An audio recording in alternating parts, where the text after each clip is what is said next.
I'm David Knowles, and this is Ukraine, the latest. Today, we bring you the latest news from Ukraine as Russia launches an assault on the town of Vuhledar. We report on diplomatic and political updates from across Europe and speak to lawyer Daryna Pidhorna on her work investigating Russian looting of Crimean archaeological sites. Bravery takes you through the most unimaginable hardships to finally reward you with victory. The first duty of my government is security and defence, to make clear our unshakable support of NATO and with our allies towards Ukraine. Kyiv stands strong. Nobody's going to break us. We're strong. We're Ukrainians. It's Monday, the 2nd of September, 2 years and 196 days since the full-scale invasion began. And today I'm joined by our associate editor, Dominic Nicholls, senior foreign correspondent, Roland Oliphant, Brussels correspondent, Joe Barnes, and our guest is lawyer Daryna Pidhorna. I started by asking Dom for the latest news from Ukraine and Russia. Well, hi, David. Hello, team. So this weekend, for me, bottom line up front, in a nutshell, this weekend showed where this war is at the moment. Basically, there was minimal movement on the ground in Kursk and the Donbass, let alone anywhere else, but very heavy aerial bombardments. Ukraine launched huge drone attacks against Russian oil and gas facilities, continuing their strategy of trying to degrade the means by which Russia is able to conduct this war. Russia used drones, glide bombs and ballistic missiles to hit civilian apartment buildings, playgrounds, a supermarket, a centre for social and psychological rehabilitation of children, and an orphanage, continuing their strategy of trying to terrorise the Ukrainian people into submission. A 14-year-old girl sitting on a park bench in Kyiv was nearly decapitated in one of those strikes. There's graphic images on social media that you really don't need to see. Now, responding to Russia's obvious and unapologetic attack on civilians, Antonio Guterres, the UN Secretary-General, said nothing. He was on a visit to Timor-Leste in the Pacific, marking 25 years of independence, where he applauded a democracy founded on human rights and said, "I see the Timorese as the flag bearers for courage in the face of adversity." He made no mention about any other examples from anywhere around the world today of human rights or courage in the face of adversity. Now, I bash the UN a lot, as you know. People call me naive and say I don't know how the UN works. Maybe not. But I do know that making a statement or not making a statement is an active choice, not just a passive occurrence in a hectic diary schedule. Anyway, back to the weekend.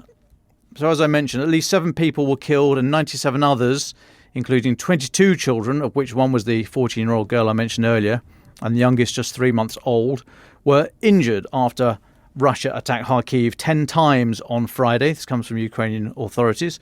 The city was struck by Iskander-M ballistic missiles, the Prosecutor General's office said, and a shopping centre, the Palace of Sports, a big sports centre, and residential buildings were destroyed.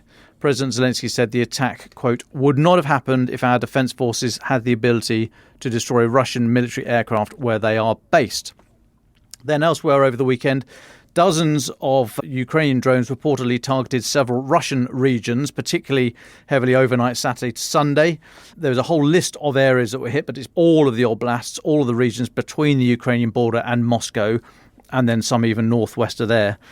Russian Defense Ministry claimed that 158 drones were brought down, with at least 9 shot down over Moscow.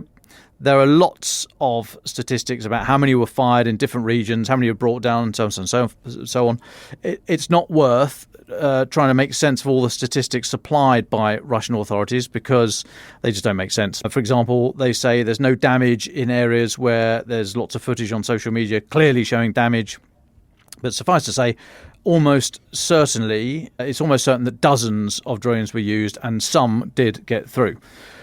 Now, for an example of what I mean by the just don't pay too much attention to the numbers, Moscow Mayor Sergei Sobyanin said one drone was destroyed near the Kaputnya oil refinery. That's about 16 km southeast of the centre of Moscow on the outer ring road of the city. However, multiple sites on social media show footage of the drone hitting of a drone hitting the refinery there, causing a massive fire. And then the Baza Telegram channel, which is closely linked with Russia's security services, reported loud explosions heard near the Konakovo power station in the Tver region, that's northwest of Moscow. Also, it is one of the largest energy producers in central Russia. Now, I think it's safe to say, tens of other drones were reported by Russian authorities over the regions bordering Ukraine. All were said to have been shot down. They're all said to have caused damage on the ground, but no casualties. So, where's the difference between it was shot down and exploded on the ground, causing damage, or it just landed where it was intended? So it's very murky to try and make any sense of all this. However, I would point you to Fabian Hoffman. He's a doctoral research fellow and specialist in missile strategy at Oslo University. He said that the mere fact that something can get into Moscow is extraordinary in itself. He said Moscow is protected by a ring of at least 22 S-300 and 400 air defence systems, which should have covered the refinery hit just on the outskirts. And there are at least 9 recently redeployed Pantsir S-1 and S-2 systems that should also have protected against the drones. He said the inability of Russia's air and missile defence systems to protect against relatively crude long-range one-way attack drones is surprising. While the S-300 and S-400 systems have demonstrated utility in Ukraine, they appear to consistently underperform in territorial point defence. It does. When I read that, it brought to mind that bizarre event you may remember from 1987 when Matthias Rust, who was then he's a West German national, he was 19 years old at the time, shocked the world by flying through Soviet air defences and to land his Cessna on Red Square. This ability, this claimed invulnerability of Moscow has always been open to question, and I think that's been proved again with these repeated drone strikes. Now then, elsewhere on the ground in Russia, Ukrainian forces continued to conduct assaults in Kursk Oblast over the weekend. No confirmed major advances, but also no major ground retaken by Russia. But clearly there's still a lot of activity there around the edges of the salient.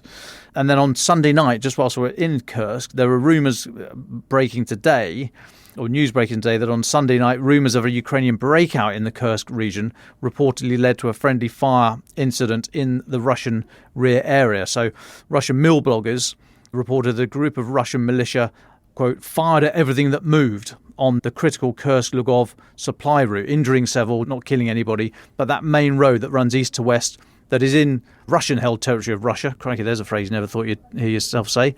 But this area where this alleged friendly fire incident happened was about 15, 20 k's-ish northwest of where we think the furthest extent of Ukrainian forces are, up near Kursk city itself, very close to the town of Lugov, actually. And then it just indicates how nervy I think everyone is up there and how fluid the situation is. Into the Donbass, no major advances, or Russia's continued its westward grind, but no major breakthrough. General Alexander Syrsky, the head of Ukraine's armed forces, speaking yesterday, said the situation was difficult around the main area of the attack, but he said all necessary decisions were being taken. He put that out on Telegram. He said he spent some of last week, spent several days on the eastern border near Pokrovsk and described fighting there as exceptionally tough. Then on to today. Now, today, Monday, marks the start of a new school year in Ukraine. So obviously Russia decided to launch another wave of airstrikes. Air raid alerts sounded across Ukraine for nearly 2 hours this morning before the Air Force declared all clear at 6:30 a.m. local time. Neighbouring NATO member Poland activated Polish and Allied aircraft based there to keep airspace safe during the attacks. I think Joe's going to speak more about that a bit later. And one example of what this actually means to individuals, there's a report that Yevgenia, who's a 33-year-old mother, taking her 6-year-old daughter Margot to her first ever day at school, said her hands were shaking. We woke up, our apartment started to stink of smoke, but we still need to go to school, right? We are Ukrainians. Now then, during this strike this morning, a metro station doubling as a bomb shelter in the western district of Kyiv was hit. Mayor Vitaly Klitschko said this morning on Telegram, although the metro station still continued, or the line still continued operating, and the attack injured 3 people there.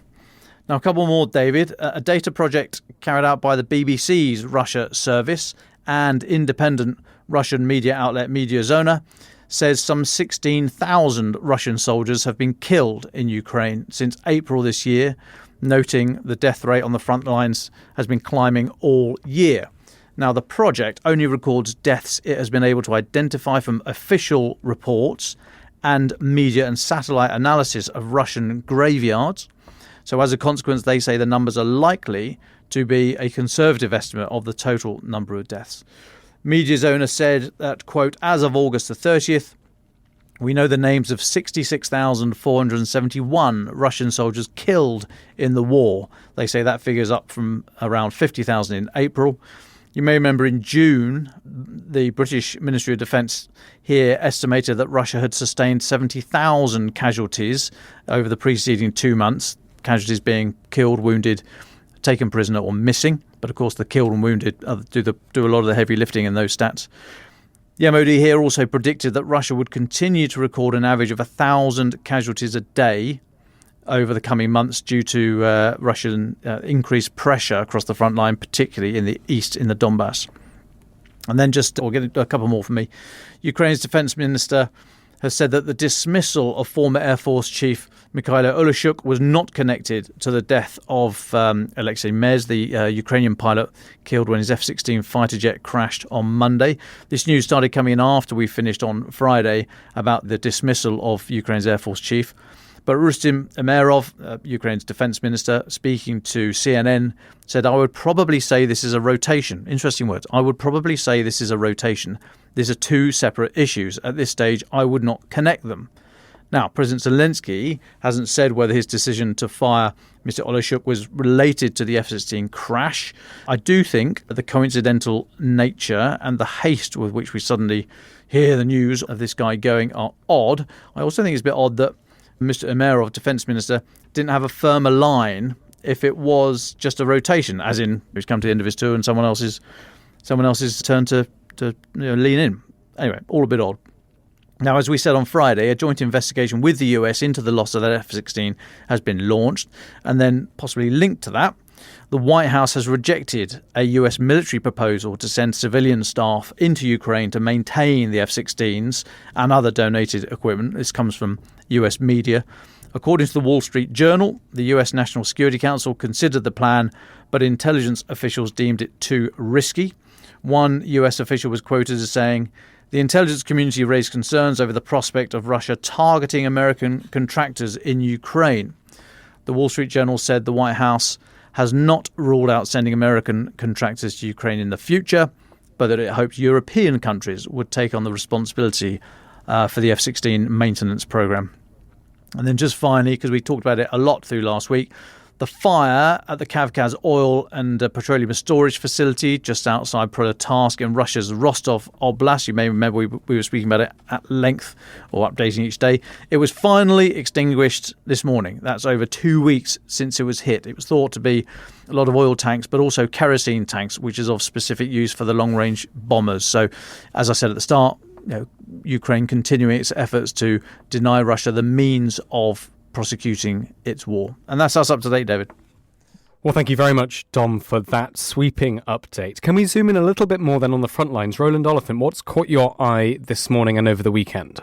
Hello, David. Good morning. Over the weekend, I was trying to have a weekend, so I may have missed things, but nonetheless, I think it's definitely noticeable that my attention has always been on the Donbass and remains there, and that's really what I'm going to talk about. I think obviously, we've reported at length about the Battle of Pokrovsk, the ongoing Russian advance there, the sense that the Russians are, I'm going to use a Domism here and see if I would pass exams at Staff College. They're reinforcing success.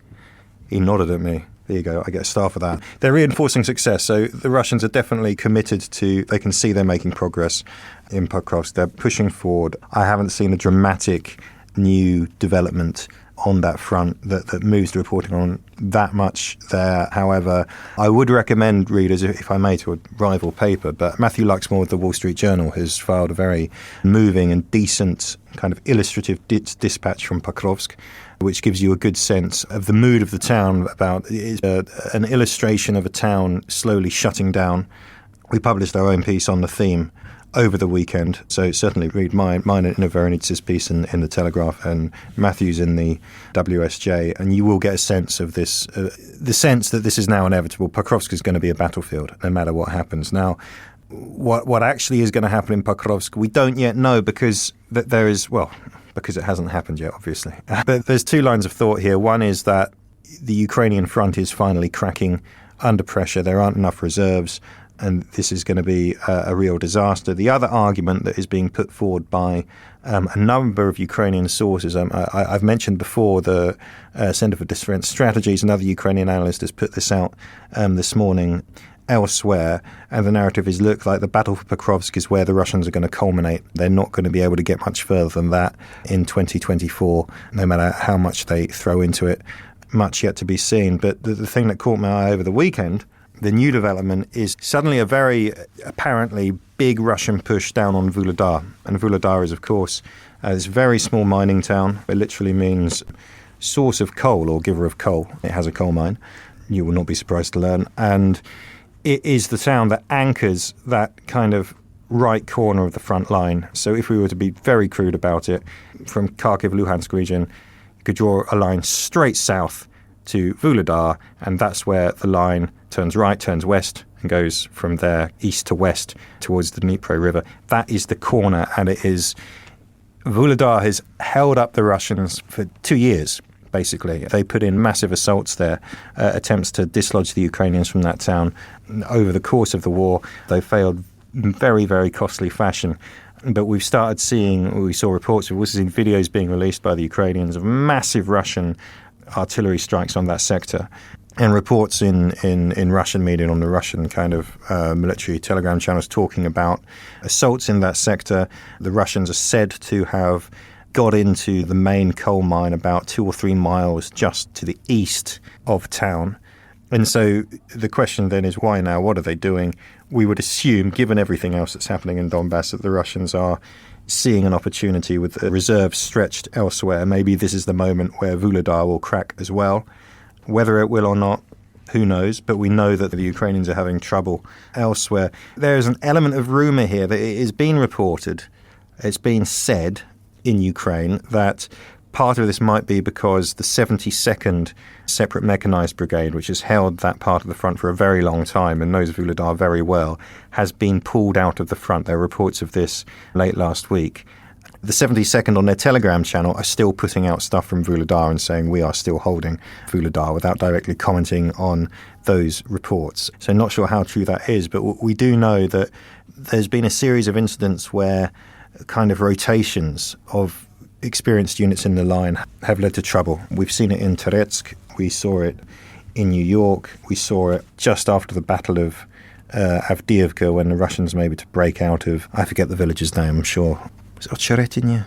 Anyway, there was a village where the Russians suddenly made a great advance suddenly by the standards of Donbass, which turned out to be the result of a botched rotation. So it certainly seems that the Russians see an opportunity to hit Vuhledar right now. All eyes on that because, as I mentioned last time I spoke to you, I think it was Friday, actually, the thing with Pokrovsk is it's not just about Pokrovsk, it's about jeopardizing the Ukrainian lines in a very large arc, both the north and south of Pokrovsk. North of Vuhledar is a place called Kharkiv, which faces Donetsk city.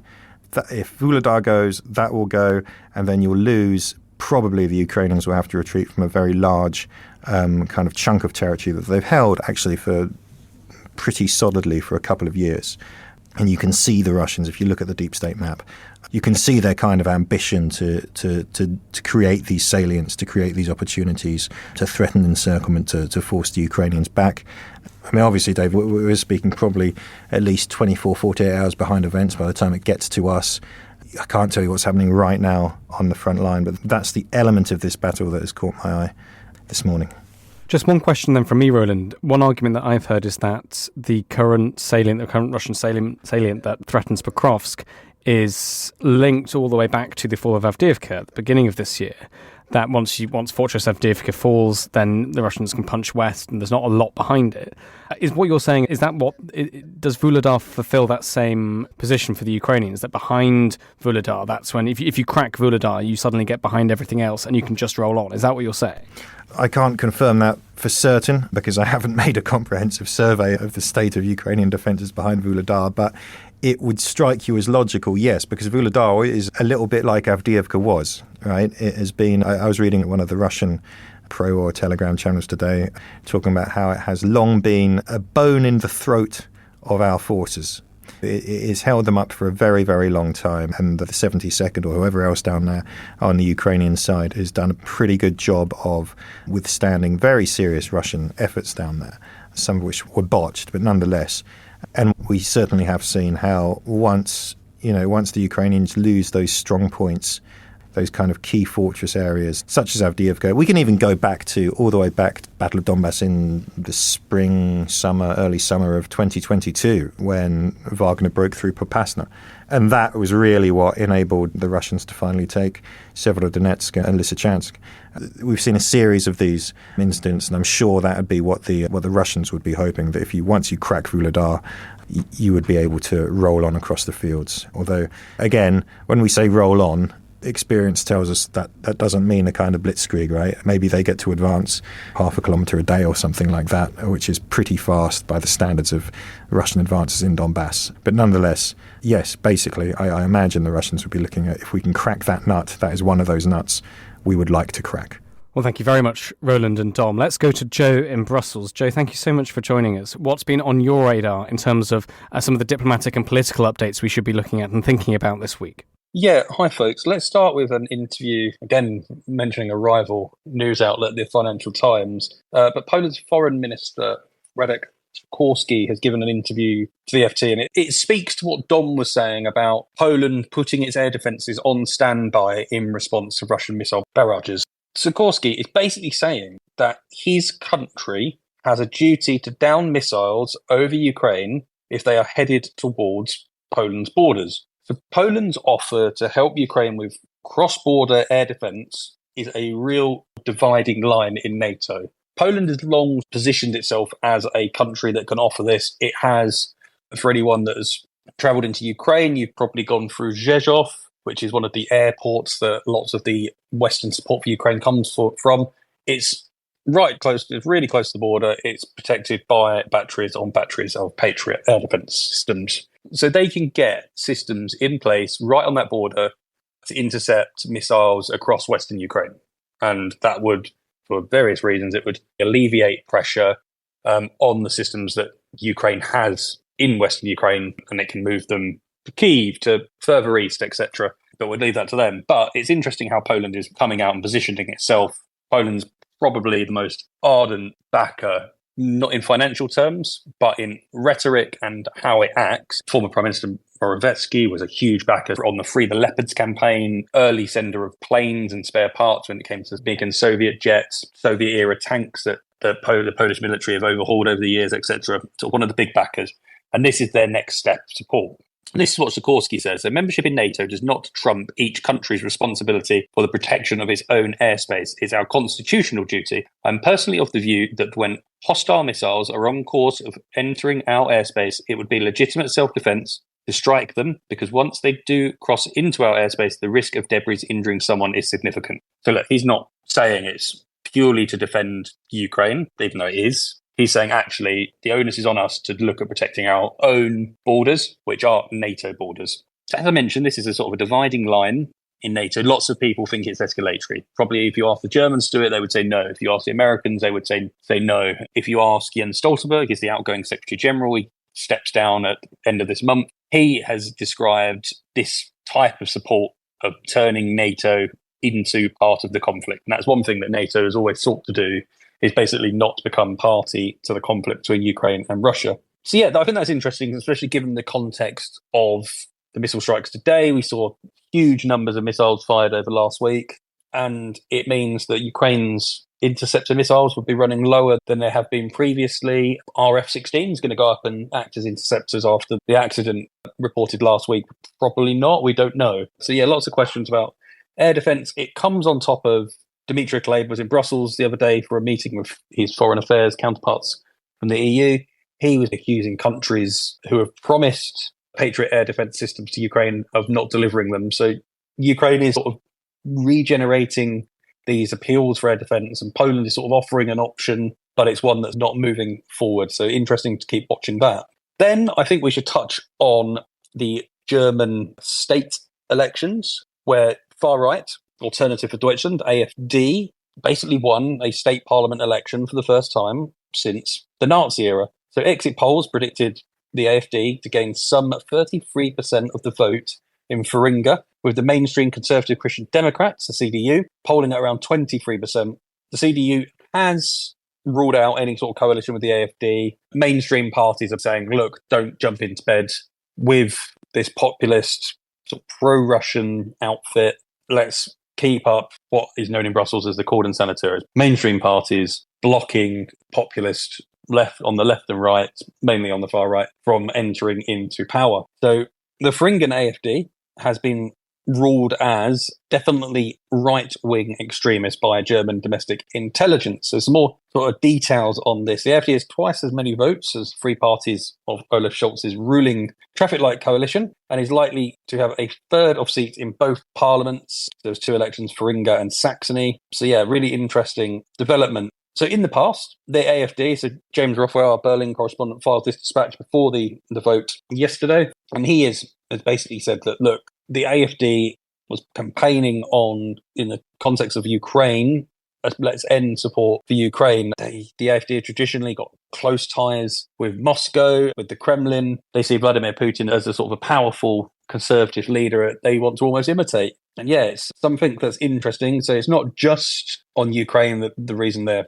surged in support. You look at, there's recently an Islamic attack, which there's lots of anti-immigration rhetoric over the last months, years, well, going back to sort of 2015 and the migration crisis that summer, which saw 1 million refugees enter Germany. So yeah, they've slowly built themselves up as a party, but it's interesting in the context of Ukraine. But we should also speak about, and I will butcher this pronunciation, the Bündnis Sarah Wagenknecht, the BSW for short, and that's a new populist group of left-wingers that have also emerged. And like many on the left and this populist left, they've basically come over all Kremlin. So on Russia's invasion of Ukraine, they blame the US and NATO. They blame the US for being NATO for being imperialist. This is what the BSW had to say as part of their policy. A military alliance whose leading power has invaded 5 countries in violation of international law in recent years and killed more than 1 million people in those wars. So yeah, speaking about the US and NATO there. It also has a policy to integrate Russia into the European security architecture. So in Sunday's regional elections in the eastern states of Thuringia, the BSW secured nearly 16% of the vote and 12% in Saxony. So it's not only the far right that sort of we have to be looking out for in this context. There's also a bit more going on there. And then I was, as we all do, flicking through Russian Telegram. I was trying to have a weekend as well, like Roland. And I missed this post circulating on the Two Majors channel, which has over 1 million followers, one of those go-to outfits of the Russian military bloggers with close links to the Russian security apparatus, etc. And they have a post supporting, with the help of other military bloggers, the border guards who were the first line of defense in that southern Kursk region that Ukraine has launched its invasion into. And they were saying, look, it wasn't the border guards' fault that Ukraine has stormed in, captured a load of land. It's over 500 square miles, so nearly 1,300 square kilometres. And they were saying, look, there were these guided anti-tank weapons, but only in individual units. There weren't enough across the front line to support these border guards when Ukrainian tanks or armoured vehicles were brought in and moving at speed to run riot around the countryside there. And they were saying, look, the border guards fought to the very last moment, because you'll be aware there's lots of accusations and reports floating around the border guards who are traditionally conscripts. They're traditionally poorly trained, definitely not as well equipped as I said, it's been said here. There is suggestions that they just surrendered straight away, but this report or this post is suggesting that the border guards fought to the very last moment until they run out of ammunition in small arms combat, and then resorted in hand-to-hand combat. And it was saying, personnel were withdrawn only after ammunition was completely spent, when enemy infantry was able to be moving with small arms fire and machine guns and tanks, rendering small arms fire from Russians useless. Yes, I think it's just interesting that there's a lot has been made to blame the border guards, and a lot of that's been stomached. Has been said that they were to blame because they're ill prepared. But maybe this is actually a bit of discontent starting to voice with the actual Ministry of Defence for not paying attention to protecting Russia's borders. And this is one of the questions that's posed. Are border guards ready to stand to the last defending the motherland? The cursed bulge showed that they are. Is it necessary to reconsider the approach to building border guards? The giraffe is big, he knows better. But from the trenches, warriors in green caps have been talking about this for a long time. So the two major Telegram channels basically saying, look, the border guards stood up and fought, but maybe we actually need to think about defending our borders a little bit better than was the case in Kursk. And I'll stop there, David.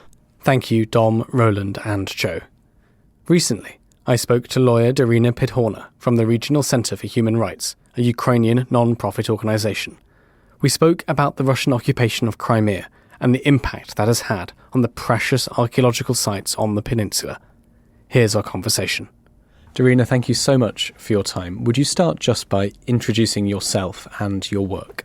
Yes, thanks, David. So my name is Daryna Pidhorna. I'm working from NGO Regional Center for Human Rights. It's a Ukrainian organization based in Kyiv. Actually, we were founded in Sevastopol long before the annexation of Crimea, and then we moved to Kyiv for safety measures because most part of our members were included to the FSB list and were persecuted, and it's super dangerous for them to appear somewhere near Russian land right now, as well for me. But anyway, we're dealing with any legal questions that may invoke around the Crimean annexation and occupation. And nowadays, we're also focusing on other questions of armed conflict like deportation and abduction of Ukrainian children, the question of them returning back and their reintegration into Ukrainian society, as well as protection of cultural heritage and all the processes connected to the reconciliation and recovery processes after the conflict ends. Personally, me, I'm more focused on culture property protection questions and every day dealing with this question in my job. Let's focus then on culture, specifically archaeology. I know that's something you've been looking a lot at. Before we talk about how the archaeological sites in annexed Crimea have been treated and looted and destroyed by the Russian occupation forces, could you first just lead us through and talk to us about the kind of sites we're talking about? What civilizations are they from? What should the outside world know about these places? Yeah, when we are talking about the culture in Ukraine, it's not only Ukrainian culture as a Ukrainian nation, but also it's a culture of different nations. In Crimea, which was the most richest region of Ukraine, it was a culture combination of Greek, Romans, Scythian, Tatars, Crimea Tatars, some Uzbekistan, Azerbaijan. So it was a huge mix of different nations, different cultures of different periods, starting from the Scythian ages, long before Greece was born, and continued till the very beginning of the occupation. It was a lot of infusions from different religion, from different cultures, from different political system even. And it was super great to see how everything was living in some symbiotic way with each other, helping each other. Each culture was helping other culture to become better, to become more richer, to speak about it, to more loud to speak about it. Like taking in account even like Kherson Zatoric, the only UNESCO site in this region, it's a totally like Greek culture site which situated in Ukraine, but there was a lot of infusions of Scythian culture, of Roman culture, of Tatar culture into Kherson Historic, and Kherson Historic is recognized as one of the greatest piece of culture in Ukraine, in Crimea specifically, but now it's destroyed by Russian Federation. I mean, some of the names that you sent to me in your notes, the ancient city of Memeki, the Mohylinsk Opushki, the ancient city of Accra, the medieval city of Solkat, these are tantalizing places. Of all of them or more, which sort of takes your imagination and makes you most passionate when you think about Crimean archaeology? Most of them are Tatar nation sites with all these infusions of their religion, cultures, and customs. I will say the general amount of the items was unknown even for Ukrainian government before the occupation, because there was so much items to see, to collect, to understand, to study, to research, that the closest numbers that we have before the occupation time is about 1.5 million official listed items of cultural property in Crimea. But we understand, and most people that connected to the cultural field, they're saying that we should talk about at least 5-7 millions of objects of culture heritage in Crimea. Well, Daryna, tell us then what happened from the start of the occupation in 2014. How did the occupying, annexing forces treat these archaeological sites? What happened? When occupation happened and Russia took over the territory, they initiated several legal acts. One was initiated on the level of the so-called Republic of Crimea, and the another one just a year and a half later was officially adopted on the level of highest legal authority in the Russian Federation, Gosduma. So these two legal acts stating that all cultural property of Ukraine that's situated in Crimea, discovered or yet to be discovered, are now a part of Russian cultural property. It should be sought as well as Russian history, as Russian identity, as Russian culture, and none of Ukrainians has the right to protest this decision of the Russian government as well as Crimean government. So basically what they did, it's a kind of act of mass appropriation, illegal appropriation of cultural property, which is totally illegal, not only to international criminal law, but also to international humanitarian law and to international cultural property protection law. And since 2014, in your understanding, there's been a program of illegal archaeological excavations. Could you talk a little bit about that? But I'd be interested in the legal sense of what we mean by an illegal excavation, but also what happens on the ground, what actually is happening to these sites. Well, technically speaking, when we're talking about the occupation, IHL, which is international humanitarian law, says that conducting archaeological excavations in occupied territory is banned by the international law. Russian Federation should not do any destructions, looting, or any other illegal acts to the territory or to the property on the territory. But what Russians do, they do the exact opposite.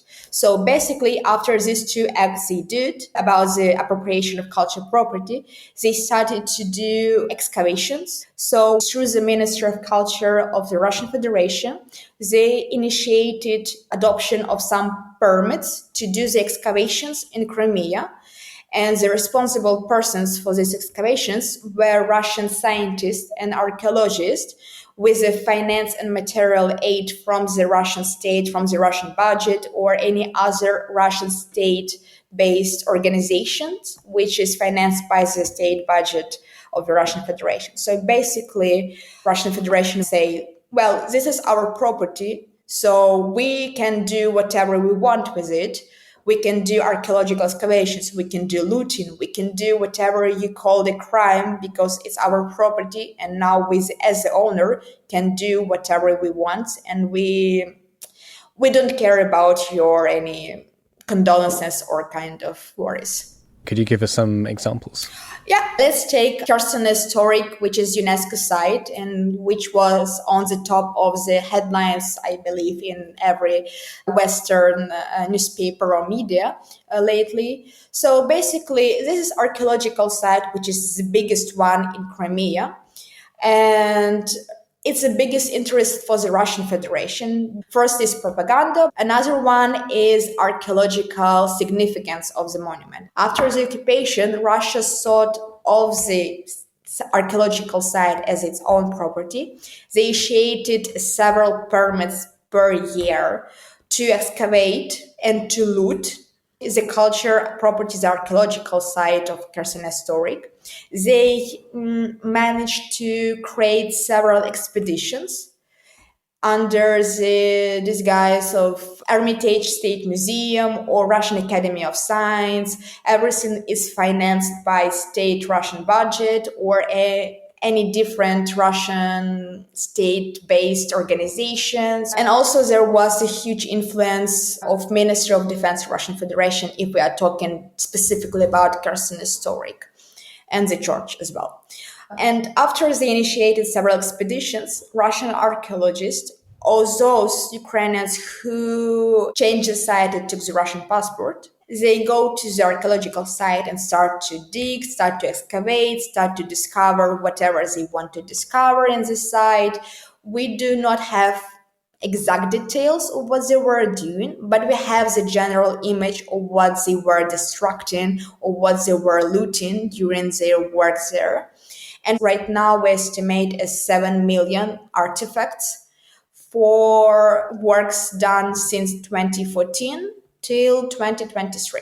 Most part of them were transferred to Crimean museums, and most other parts were transmitted to Russian museums and archives.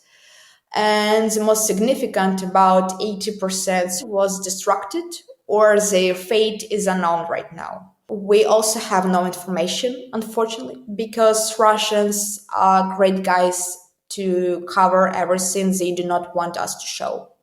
So, to put it simply, after the occupation, they ignored international law and international precedent, started loads of excavations, gave out loads of permits to do those excavations, took loads of stuff, destroyed some of it, took some of it away, and we don't know where most of that stuff has ended up. Yeah. If we are talking very simply details, you're right. Russians came, Russians destroyed, Russians looted, and then the fate is unknown, and no one knows how to deal with it in exact way. Could you tell us the story of the Tavrida Highway? It seems like a particularly good example of the modus operandi of what we're talking about. If we're talking about the Kherson Historic, it's like well-known archaeological site, everything is on site, so you can see everything what is happening. But when we're talking about Tavrida Highway, it was one of the projects of the Russian government to connect the Russian mainland with the Crimean Peninsula.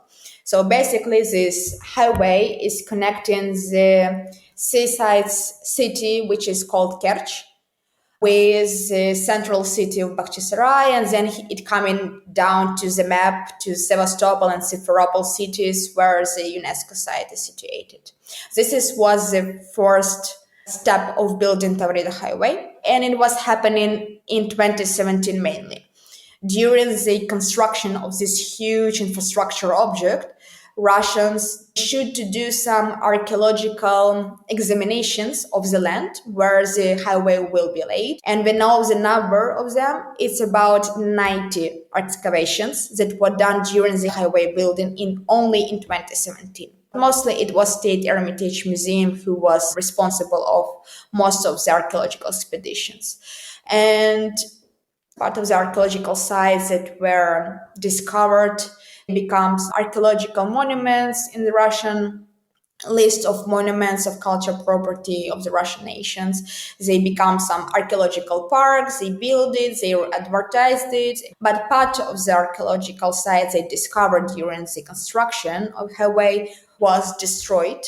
And right now they laid under the asphalt or under some construction rubbish they have during building of the road. So mostly we say that about 10, 15 monuments survived the construction and others were destroyed, very significantly damaged.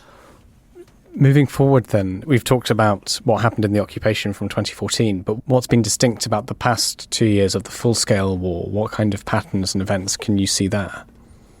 I will say they continue to do the same work as Tavrida Highway because it was the stage 1. And now they have the stage 2, which should connect Crimean Peninsula with newly occupied after 2022 territories and then back to Rostov city in Russia territory. So basically, right now, construction began of the railway road from Mariupol city to Berdyansk city, which is around 90 kilometers road. They already have some work done. We already have the information of people who are taking part in these expeditions in newly occupied territories. As for archaeological excavations and all this archaeological connected work, what we'll say, most of the objects from the newly occupied territories, from museums, archaeological artifacts, or any other sites, they trying to move to Crimea or to Russian territory mostly, because they want to continue the appropriation works they did in 2014, but in more cases. and it's more violent. We already have the information about Kherson Art Museum looting. We already have the information about archaeological park, which is called Mohyla in Zaporizhia Oblast, being connected to the administration of Khersonese Park, and they become like one museum, and Khersonese Park is now coordinating museum archaeological park in Zaporizhia, and also he already knows information about looting of museums in Mariupol city or in Azerbaijan city. It's interesting because this program was launched only for the newly occupied territories in 2022. And this program was launched by the President Putin himself. And in Russian, it's called Zemsky Работник Культуры, which is in English roughly translated as regional cultural worker. So basically, this is the program proposed people from the Russian mainland with the Russian passports to move to the newly occupied territories, to Luhansk, Zaporozhia or Kherson regions, to work as a part of culture infrastructure in these territories, to have more influence of the Russian identity and the Russian thoughts in the regions, to persuade in more violent way Ukrainian nation, Ukrainian people there to believe in Russian narratives and Russian propaganda. And these people are paid and paid very well. And we see that a lot of people are willing to move to these territories, even despite the constantly dangerous to their lives because of the Ukrainian army movements and Russian strikes. I think all of this brings us to the question sort of hanging behind all of this, which is why? What's the goal here, do you think? That the Russians want to control all the boats that will go in and out of the Black Sea region. Then we have the creation of the Russian Empire and the reign of their Empress Catherine II. And during her reign, the most important moment to the Russian history happened because she created the History Commission working group, and she gave them order to create a new history for the Russian Empire. And they wanted to have this proof that Volodymyr Veliki and whole history of Kyiv and Rus, which is part of Ukraine historically was, and territorially, geographically, part of the Moscow Empire. So they started to destroy any other historical proof that can be play tricky moment with their myth. And they started to discriminate Ukrainians. They started to eradicate Ukrainian nations since 17th century. And the stories still continue to the modern days. Drawing all of this together then, could you talk about the things that your organisation does to fight this, to combat this, and the concrete actions that you'd want to see from Ukraine's allies to help you do that? We are working with our government. We are working with different international partners like UNESCO, International Criminal Court, European Union institutions, bodies, to prove that what Russians do, it is a crime and should be punishable. And for the culture, it's a little bit a tricky moment because it's a question to our partners, Western democratic partners, that culture was not thought as a part of nation for a long time. But what we see right now, and it's mostly happened right now in 2024, that the world starting to think about the culture as something important to deal with in the moment now. For example, we already have some resolutions on the level of the Council of Europe and other European Union institutions that the culture should be seen possibly as an element of the national security and defense of the countries. Because if there is no culture, there is no nation, there is no unity, and there is no future for all of us, not only as a nation, but when Ukrainian will liberate the territory, there will be a question what to do, not only with the objects, but with the sense of identity of these people And there is a matter of culture, religion, and some social practice should go into the work. And we're talking about some reconciliation policies, and we know that we do not have successful reconciliation policies as for now. We already have the bad experience of Rwanda, we have the bad experience of Cambodia, Yugoslavia, and it's a problem that Ukraine and the whole region and the whole world will feel after the conflict will end. And it's a big problem, and here the West should play the most significant and the most crucial role to create this mechanism, to pay more attention to the culture in general, not Ukrainian culture specifically, because it's something that influences politically, it influences economically, it has huge invisible influence. Daryna, is there anything we haven't spoken about that you think is important for our listeners to hear? I just want to conclude that the only way to solve the problem, and it's like my own opinion, is to definitely to liberate the territory, but also to create this mechanism and practice on how to deal with the people who were living under propaganda and cultural influence of the Russian Federation for more than 10 years. We should create some strong collaboration between Ukrainian NGO activists, experts, but also with international partners and their experts, their activists, their NGOs. Because if there will be no collaboration, if there will be no like mutual assistance or any help that we all need, then possibly we will stuck in the conflict forever. Daryna, thank you so much for your time. Thank you also for inviting me here.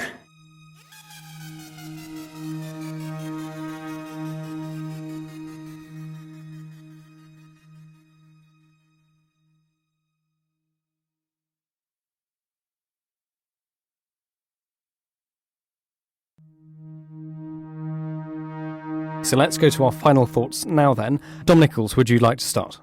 Thanks, David. I'm interested in this stuff coming out of Poland about positioning their air defence to cover their territory, NATO territory, which would also extend, the bubble would extend into Ukraine. We've mentioned this, some time ago in the context of Romania, when various Russian drones attacking Ukrainian grain infrastructure supposedly landed in Romania. But I just think it takes on the current debate on a stage and comes in from a slightly different flank. So a very quick recap. What we've got is originally there were red lines and there was all kind of warnings of nuclear Armageddon about NATO weapons being supplied to Ukraine. We got over that. And then the images of NATO weapons hitting Russian equipment, the Storm Shadow into that Kilo-class submarine and all the MLRS, HIMARS, ATACMS subsequently. We now have NATO weapons actively bringing down Russian weapons in the form of air defence. And we've now got NATO weapons in the hands of Ukrainians striking onto Russian land with that ridiculous conceit about, you can only use it against those Russian units that are directly supporting the Vovchansk effort, which still isn't going anywhere, north of Kyiv. So that's where we are up to now. And then the live debate at the moment is about NATO weapons being used elsewhere in Russia. And I think this is an interesting flank that Poland have opened up about not just NATO weapons, but NATO directly, if this were to come to pass, bringing down Russian weapons, i.e. if you had Polish, Romanian, other air defence bubbles that extended into Ukraine and they saw a projectile coming their way, either once it crossed the border or when it was very obvious that it was very likely to pose a threat to their border, they would shoot it down. So it just nudges again this where these red lines are, whatever they're made out of, and sometimes they're invisible ink. But I think it's just an interesting initiative that Poland is suggesting. How this will go down, the commentary we will see, the sort of language around it from Washington, that's the main player in this particular area, will be interesting to see, because on the face of it, it makes eminent sense. But of course, it just nudges again at the emperor's new red lines, and all of which dents and continues to erode this idea that NATO weapons in the hands of Ukrainians shouldn't be used further inside Russia. So I think it's a really interesting diplo-mill, strategic, if you like, development from Poland. Thank you very much, Dom. Roland, Oliphant, would you like to go next? Hello, David. I think I've said what I needed to say, really. Just one thing was that just a little note on reporting and coverage of the war. Rob Lee, the rather excellent American military analyst, kindly tweeted out our article over the weekend. Thank you, Rob, if you're listening. And which generated a lot of traffic and a lot of responses, two rather depressing ones. One form of response said, "The Telegraph is a mouthpiece of Putin propaganda. This is rubbish and nonsense." I think because we were reporting fairly depressing stuff from a Ukrainian point of view. The other thing we got was, "This proves that Ukraine is defeated and the war is over." It's nothing of the sort. When we report things, it is a snapshot. It is no more than no less than what we are aware of and what we're able to find out. We don't fabricate our quotes. We put them in context. And if you were to take our reporting and anyone else's reporting, take it with that in mind. Don't try and extrapolate what you want from it. I hope that when you pick up the paper and leaf through it and read through it, you're able to get a fairly accurate idea of what's going on and what people on the ground think about what's going on. That's what we're trying to do, and we will continue to do so, no matter how much nonsense comes out of the strange world that is social media and the internet. Thank you, Dom and Roland. Joe, can I have your final thoughts just to end today, please? Yeah, I just wanted to highlight a new weapon system that seems to have appeared on the battlefield. Well, it's not a new weapon system. It's a first-person view drone deployed in a slightly different capacity. And it's a post from Special Correspondent, the well-known open-source Ukrainian researcher. And it's an FPV drone that is dropping some sort of combustible mixture on a Russian-held tree line in the Zaporizhzhia region. I believe Ukrainska it's been geolocated to. And I just think it's interesting because we've spoken about, I think one of your reporting trips to Ukraine, Roland, you did a big piece on fighting tree line to tree line. And it's just interesting to see how the war is developing and these constant little shifts in the use of drones is opening up. And this video shows a drone flying over this tree line, dropping what looks like a molten liquid, and the subsequent burning on the ground in between these sort of trees. I can't tell you how big the tree line is. It looks like a forestry row that's put in place to separate agricultural land, stop the windbreaks across between fields, but it's burning. And I think it's fascinating to see FPV drones deployed in that way. And actually, the British military, the British Armed Forces, have also been testing FPV kamikaze drones recently. But first, I'm going to hand over to Roland because he wants to add on what he's seeing about the tree lines. Yes. Hello. Sorry. It's funny you mentioned this because literally while I was sitting here, one of the soldiers I spoke to for that fighting tree line to tree line piece literally messaged me, said, "Hi, I'm listening to the podcast. Great job. I hope he's listening now." And then he said, "Have you seen our new weapon?" He sent me that video. He says it's definitely Ukrainian. And then he said, "Have you seen the robot dogs some of our units are using? I'm just wondering how long it will be before an engineer puts a flamethrower on that. Chances of infantry to survive, pretty much zero." So I just thought I'd add that in, opinion from the ground, since you mentioned that. Yeah, no, fascinating stuff. But yeah, and then back to the British Army. They've apparently been focusing on the use of first-person view drones for the first time in what they've described as a push towards new tactics. On the British Army website, as I was scrolling around the internet looking for drone-related content, they have this guy who is a Lance Corporal Harry Hopes from the 13th Air Assault Support Regiment, and he is training with FPV kamikaze drones. So it's, fascinating to see something that has been born and brought to the forefront of war in Ukraine actually becoming part of, not saying it's going to be a leading role in the British military like it is in the Ukrainian and Russian militaries, but it's something that Western militaries, NATO militaries are clearly looking at. And apparently, British soldiers, British infantry units, are completing a 3-week qualification course on drones now, and FPV drones especially. So yeah, fascinating stuff, and it's interesting to see war tactics, war fighting developing into the Western sphere. Well, thank you very much, Roland, Dom and Joe for today. And Roland's soldier friend, thank you very much for listening. Do please feel free to get in touch. We'd love to talk to you more. Ukraine the Latest is an original podcast from The Telegraph. To stay on top of all of our Ukraine news, analysis and dispatches from the ground, subscribe to The Telegraph. You can get your first 3 months for just £1 at www.telegraph.co.uk/Ukraine the Latest. Or sign up to Dispatches, our Ukraine newsletter, which brings stories from our award-winning foreign correspondents straight to your inbox. We also have a Ukraine live blog on our website, where you can follow updates as they come in throughout the day, including insights from regular contributors to this podcast. You can listen to this conversation live at 1 p.m. London time each weekday on Twitter Spaces. Follow The Telegraph on Twitter so you don't miss it. To our listeners on YouTube, please note that due to issues beyond our control, there is sometimes a delay between broadcast and upload. So if you want to hear Ukraine the latest as soon as it is released, do refer to the podcast apps. If you appreciated this podcast, please consider following Ukraine the latest on your preferred podcast app. And, if you have a moment, leave a review, as it helps others find the show. You can also get in touch directly to ask questions or give comments by emailing ukrainepod@telegraph.co.uk. We do read every message. And you can contact us directly on Twitter. You can find our Twitter handles in the description for this episode. As ever, we are especially interested to hear where you are listening from around the world. Ukraine the Latest was produced by Rachel Porter, and the executive producers are David Knowles and Louisa Wells.